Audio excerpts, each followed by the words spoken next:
Hello YT family, welcome back to my channel Saveera at Sahasratha vlogs. So నిన్నటి vlog continuation start చేయడానికి ముందు నేను మీ అందరితో ఒకటి షేర్ చేసుకుందాం అనుకుంటున్నా గైస్. ఇది రికార్డ్ చేసే ముందు, ఇది రికార్డ్ చేసేటప్పుడు నాకు ఒకళ్ళ దగ్గర నుంచి కమెంట్ వచ్చింది. తను అమ్మాయా అబ్బాయో కూడా నాకు తెలీదు, ఏజ్ చిన్న పెద్ద కూడా నాకు తెలీదు. కాకపోతే నేను పెట్టిన వీడియోని వాళ్ళు తప్పుగా తీసుకున్నారు. ఏంటంటే నా ఫ్రెండ్ లైఫ్ స్టోరీని నేను పబ్లిక్ చేశాను అని చెప్పేసి. నేను స్టార్టింగ్ వీడియోలోనే చెప్పాను, నా ఫ్రెండే రిక్వెస్ట్ చేసింది, నా ఫ్రెండ్ నన్ను రిక్వెస్ట్ చేస్తే ఆలోచించి నేను ఈ వీడియో అనేది చేస్తున్నాను అని చెప్పేసి. ఎందుకు ఒక సోషల్ అవేర్నెస్, ఒక అవేర్నెస్ వీడియో లాగా తనలాగా వేరే వేరే అమ్మాయిలు కూడా ఉండొచ్చు కదా, వాళ్ళందరికీ కూడా వాళ్ళని అంటున్న వాళ్ళకి ఇదొక మెసేజ్లో ఉంటుంది అని తెలియజేయడానికి మాత్రమే ఈ వీడియో, అంతే తప్ప ఇందులో తప్పుగా తీసుకోవడానికి ఏమీ లేదు. అండ్ ఇంకొకటి, నన్ను ఎవరైతే బ్యాడ్ వర్డ్స్ యూజ్ చేశారో తనకి నేను చెప్తున్నాను. నేను ఇప్పుడు చెప్పేది మీ అందరికీ కాదు. నాకు ఇందాక ఒకళ్ళు కమెంట్ చేశారు, తనకి ఏం అర్థమైందో పాపం, తన చిన్నతన మాటలు తనకే నేను చెప్తున్నాను. అమ్మ తల్లి, ఏదైనా వీడియో చూసినప్పుడు పూర్తిగా చూడాలి, పూర్తిగా చూసి అర్థం చేసుకుని అప్పుడు మాట్లాడాలి, అర్థమైందా?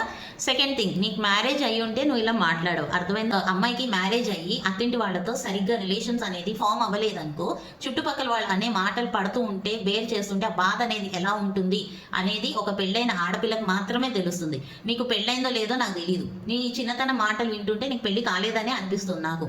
అండ్ ఎవరికైనా, నాకనే కాదు, ఏ యూట్యూబ్ ఛానల్కి వెళ్ళి కమెంట్స్ పెట్టాలన్నా కూడా ఒళ్ళు దగ్గర పెట్టుకుని డీసెంట్గా పెట్టాలి కమెంట్స్. ఇష్టం వచ్చినట్టు మాట్లాడేవనుకో అస్సలు బాగుండదు, చెప్తున్నా, అర్థమైందా?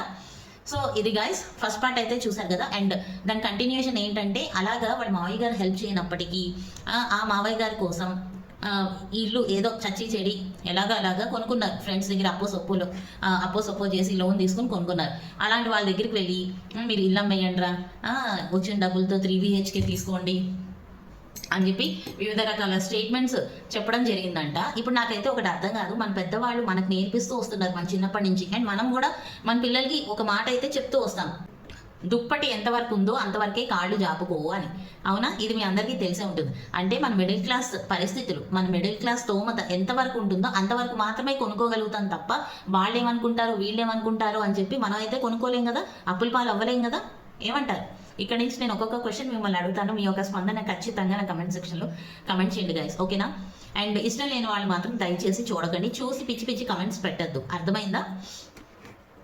సో వాళ్ళు వీళ్ళు ఏదో అనుకుంటారని చెప్పి చేతులు దాటిపోయే పరిస్థితి అయితే తెచ్చుకోకూడదు కదా. మళ్ళీ ప్రాబ్లమ్స్ పడేది సౌజన్య వాళ్ళే కదా. సో వాళ్ళకి ఉన్నంతలో వాళ్ళు కొనుక్కున్నారు. ఇప్పుడు వీళ్ళ మావయ్య గారిని హెల్ప్ అడిగినప్పుడు ఆయన ఒక పైసా కూడా ఇవ్వలేదంట.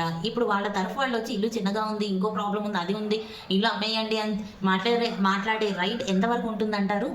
చెప్పండి గైస్, దీనికి కూడా చెప్పండి ఆన్సర్, ఓకేనా? సో అలా అన్నారు. నా ఫ్రెండ్ అయితే లిటరలీ చాలా ఎమోషనల్ అయింది చెప్పేటప్పుడు. ఎవరికైనా బాధ అనిపిస్తుంది. ఇప్పుడు సౌజన్యాన్ని పక్కన పెట్టండి, ఎవరికైనా ఇప్పుడు మేమైనా ఇంకొకళ్ళైనా మిడిల్ క్లాస్ ఫ్యామిలీస్ గురించి నేను చెప్తున్నా. ఎవరైనా కూడా మనకున్నంతలో మన రిక్వైర్మెంట్స్, మన ఫినాన్షియల్ కండిషన్స్ని బట్టి మేము కొనుక్కుంటాం ఇల్లు. మేము అలాగే కొనుక్కున్నాం. మా ఫినాన్షియల్ కండిషన్స్, మా ఫినాన్షియల్ సిచ్యుయేషన్స్, మాకున్న బాధ్యతల్ని బట్టి మేము ఇల్లు కొనుక్కున్నాం. ఇప్పుడు ఎవరో వస్తారు చూడడానికి, ఇక్కడ ఇంత పెద్ద పార్కింగ్ ఉంటే బాగుండేది, ఇక్కడ ఇంకొక రూమ్ ఉంటే బాగుండేది అంటే ఇంకో 10 లక్షలు 5 లక్షలు పెడితే వాళ్ళ అన్న రిక్వైర్మెంట్స్ అన్నీ వస్తాయి, అవునా కదా? సో నేను చెప్పేది ఏంటంటే, ఎవరికి ఉన్న రిక్వైర్మెంట్స్ బట్టి, ఎవరి మిడిల్ క్లాస్ సిచ్యుయేషన్స్ని బట్టి వాళ్ళకి ఉన్నంతలో వాళ్ళు ఇల్లు కొనుక్కుంటారు. ఇది ఇలా ఉంది అలా ఉంది అని చెప్పి కమెంట్స్ చేసే రైట్ ఎవ్వరికీ లేదు. అండ్ ఇంకొక మాట, అత్తగారిని చూసుకోవాలంటే కష్టాలు పడాలి, తప్పదు, నేను కూడా చాలా పడ్డాను, నువ్వు కూడా పడాల్సిందే అని చెప్పి అన్నారంట. అసలు ఈవిడెవరు చెప్పడానికి? ఈవిడ పడ్డారంటే ఒకప్పుడు ఈవిడ సిచ్యుయేషన్స్ ఏంటో, ఈవిడికి వేరే ఆప్షన్స్ లేవేమో, ఒకవేళ ఆప్షన్స్ ఉన్న అంకుల్ గారు ఒప్పుకోలేదేమో, వీళ్ళ హస్బెండ్ ఒప్పుకోలేదేమో, తర్వాత ఈవిడికి భరించి ఓపిక ఉందేమో, చూసుకునే శక్తి ఉందేమో, ఈవిడికి ఉంది కదా అని చెప్పి అందరికీ ఉండాలి, అందరూ ఒకలాగే ఈవిడలాగే ఉండాలి అని అనుకోవడం, అది శాసించడం ఎంతవరకు కరెక్ట్ చెప్పండి మీరు ప్లీజ్. దయచేసి రెస్పాండ్ అవ్వండి. నేను మర్యాదగా అడుగుతున్నాను, ఈ వీడియో చూసే వాళ్ళందరూ కూడా మర్యాదగా రెస్పాండ్ అవుతే బాగుంటుంది. ఇందాక ఓ పిల్ల పెట్టినట్టుగా పెట్టకండి దయచేసి మెసేజెస్, సరేనా? అలాగా ఎంతవరకు కరెక్ట్ చెప్పండి అసలు.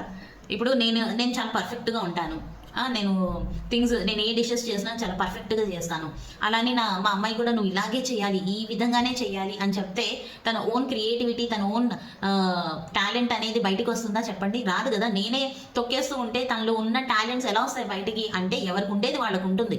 మీకు అర్థమవుతుందా?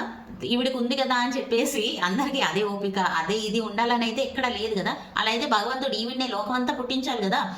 సోకాల్డ్ పినిగారు అని ఎందుకు ఒక అమృత సో అండ్ సో అని different characters with different mentalities ఎందుకు క్రియేట్ చేస్తారు? సో అలా అనమాట. ఎవరికి ఉన్నంతలో వాళ్ళు ఇల్లు కొనుక్కుంటారు, ఎవరికి ఓపిక ఉంటే వాళ్ళు చూస్తారు. ఆవిడకి ఓపిక ఉంది, ఆవిడ భరించింది. మా ఫ్రెండ్ అసలే స్టార్టింగ్లోనే చెప్పాను మీ అందరితో, అది చచ్చే అంత భయం దానికి వాళ్ళ అత్తింటి వాళ్ళంటే. ఏదైనా first impression is best impression అంటారు. సో వాళ్ళకి తిన పట్ల ఒకలాంటి ఇంప్రెషన్ ఉందో లేదో తెలీదు, దీనికి మాత్రం వాళ్ళ పట్ల ఇంప్రెషన్ అనేది పడిపోయింది. ఆ పడిపోయిన ఇంప్రెషన్ని మనం ఏం చేసినా తీసుకురాలేం, ఎందుకంటే తను ఏం పడిందో తనకి మాత్రమే తెలుసు. ఇప్పుడు తన బెస్ట్ ఫ్రెండ్గా నేను కూడా తను చెప్తే కొంతవరకు మాత్రం నేను తీసుకుంటాను. యాక్చువల్గా ప్లేస్లో ఉండి భరించింది, ఆ పెయిన్ అంతా తీసుకున్నది తను.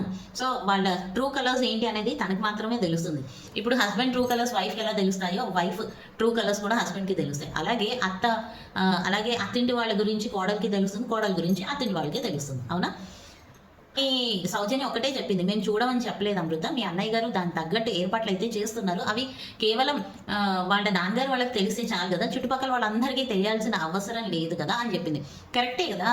ఈయన ఏం ప్రయత్నాలు చేస్తున్నారో ఈయన ఫాదర్కి మదర్కి అర్థమైతే చాలు కదా. ఇంకా ఊళ్ళో వాళ్ళందరికీ దండోరా వేసి ఏం చెప్పక్కర్లేదు కదా, ఇదేం ఫంక్షన్ కాదు కదా. సో ఇలా అయితే ఆయన అన్నయ్య గారు చేయాల్సిన ఏర్పాట్లు ఆయన చేస్తున్నారు. ఆయన 2 పాయింట్లు అయితే గట్టిగా పెట్టుకున్నారు మనసులో. ఒకటి, సౌజన్య హర్ట్ అవ్వకూడదు, అలాగే వాళ్ళ పేరెంట్స్ కూడా హర్ట్ అవ్వకూడదు. 2 కళ్ళలో ఏది ముఖ్యం అంటే ఏదో పాట కూడా ఉంది కదా, ఆ టైప్లోనే ఉంది ఇప్పుడు వీళ్ళ సిచ్యువేషన్ కూడా. ఇద్దరిని హర్ట్ చేయకుండా మేనేజ్ చేయాలని ఆయన చూస్తున్నారు. సో ఇంకా ఆ తర్వాత ఏమవుతుంది ఏంటి అనేది అంతా కూడా వాళ్ళ పర్సనల్, ఇంకా నాకు సంబంధం లేదు. ఇంతవరకు అయితే షేర్ చేయమంది, ఇంతవరకు షేర్ చేస్తున్నాను నా వైటీ ఫ్యామిలీ మెంబర్స్ అందరితో. సో నేను అడిగిన క్వశ్చన్స్కి మర్యాదపూర్వకంగా మీ స్పందన ఏంటో నాకు కమెంట్ సెక్షన్లో తెలుపుతారని ఆశిస్తూ ఈ వీడియోని ఇక్కడితో ఎండ్ చేసేస్తున్నాను. మళ్ళీ నెక్స్ట్ బ్లాగ్తో మీ అందరి ముందు వస్తాను. అంతవరకు సెలవు.